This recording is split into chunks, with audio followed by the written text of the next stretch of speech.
Армысыздар, құрметті достар. Ерлан Қабатта YouTube арнасы бүгін міне Семей қазақ футбол тарихының астанасы Семейдеміз. Семейде ауа райы тамаша. Бүгін Елімай мен Тобыл орталық ойыны жанкүйерлерге келіп жатыр. Тамаша ойын болады деген үміттеміз. Каналға жазылып, пікір қалдырып кетіңіздер. Елімай Тобыл. Елімай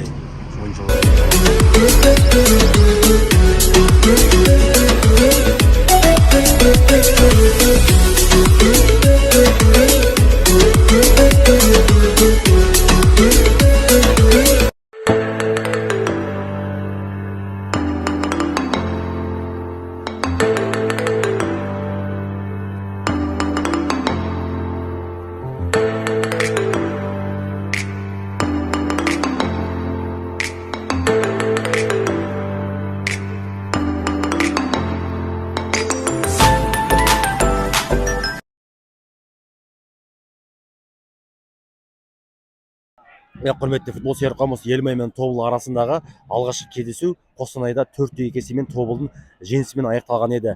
Бүгін міне сол есені қайтаратын кез келді. Семейлік команда үшін бүгін маңызды ойын. Чемпионаттың 20-ші турда Елімай Тобылмен биылғы маусымдағы екінші айналымдағы кездесуін өткізіп жатыр.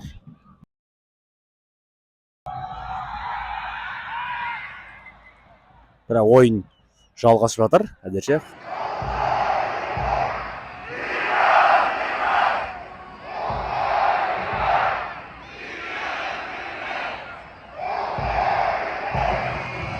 Қақпашының қателігі арқасында Семейліктер алды, ашыққа есеп берді гол.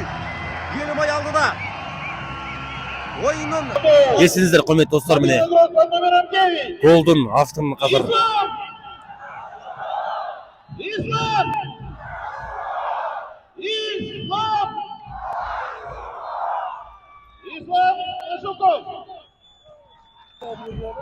міне құрметті достар, 8-ші нөмірде Марокконың ойыншысын бақтарыңыз білесіздер. Міне қазір дәл осы сәтте Елімайдың шабуылы міне өте тамаша болды. Шабуылы ойны төрешісі және Елімай осал өте қауіпті шабуылда қосағылтарда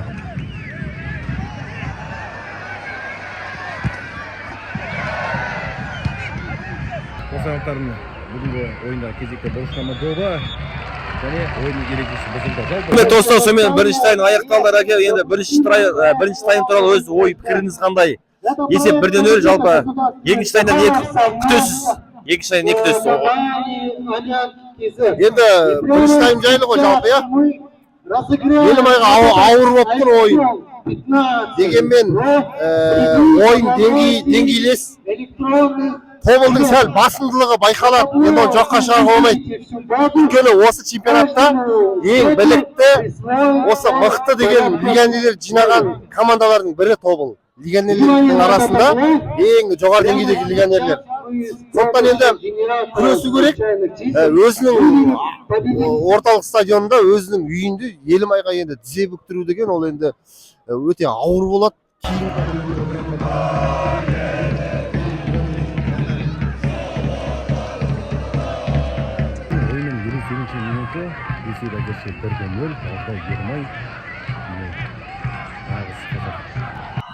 Семейлік Елімай командасының кетіп шабуылы Қостанай жанкүйерлерінің қолдауы бүгін енді ерекше.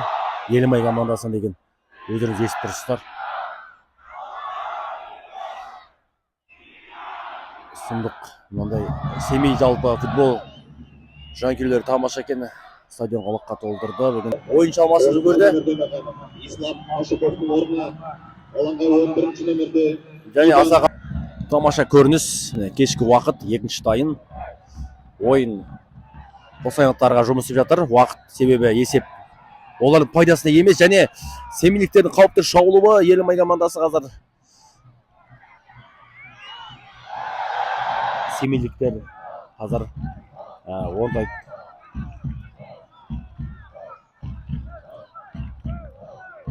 және Тобылдың ойыншылары наразылық танытуда, өйткені уақытта шығып жатыр. Қостанайлықтар бүгінгі аса қатты шабуылдамады, өкінішке орай. Және Елімайда есесіне шабуылға шығып жатыр. Өте қауіпті болуы мүмкін. Семей командасының Елімайдың ойыншылары міне. Бұрыш қазір берілген пас алмады. Oyuncular almasdı. 10. номерде ойнаған Игорь Ивановичтің орнына алаңға тоқсан тоғызыншы Гол! Есеп 2-0, құрметті достар. Гол салынды міне. Елімай командасы. Тамаша. 2-0, сұмдық міне. Бұл жеңіс гол болуы әбден мүмкін, құрметті достар. Осы ойынға нүкте қойған секілді семейліктер. Елімай командасы есеп ашты, есеп 2-0. Бұрыш Томаев онан есеп ашты. Ислам Чесноков гол салды. Елімбай командасының қақпасында Тобылдың шабуылшысы, Өскемен мектебінің түлегі, ұлттық құрама командасының, Қазақстан ұлттық құрама командасының шабуылшысы есеп ашқан екен Тобыл үшін. Енді қосайлықтар шыққан, семейліктер қандай жауға шықты.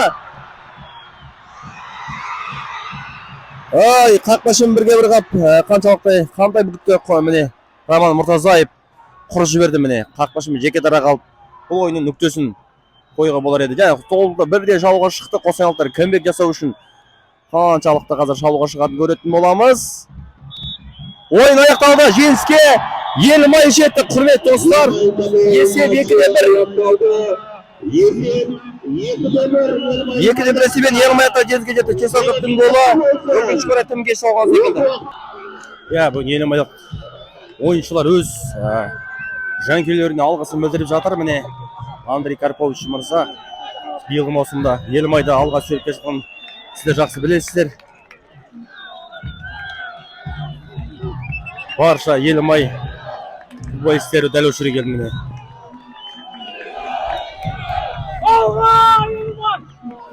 Жеңіс.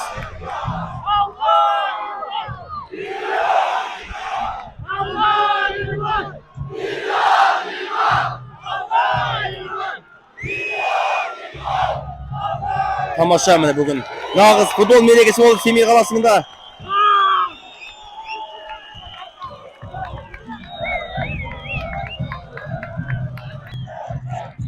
Бүгін елімайлықтар тамаша ойын көрсетті. Міне көңіл күйлері тамаша. Елімай енді өз алаңдағы ең соңғы ойынын 20-шы қазан күні Астана командасымен ойнайды екен. Ең соңғы ойын, үйдегі ең соңғы ойын.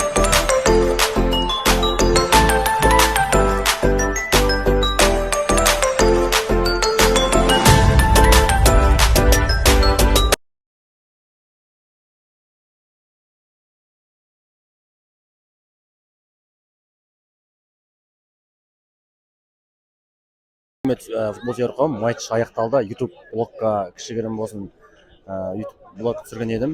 Сіздерден қолдау күтім. Каналға жазып, пікір қалдырып, лайк басып отырыңыздар. Семейдегі бүгін нағыз футбол мерекесі болды. Елімай Тобылды арасында кездесу 2-1 мен семейліктер жеңіске жетті. Көп рахмет баршаңызға.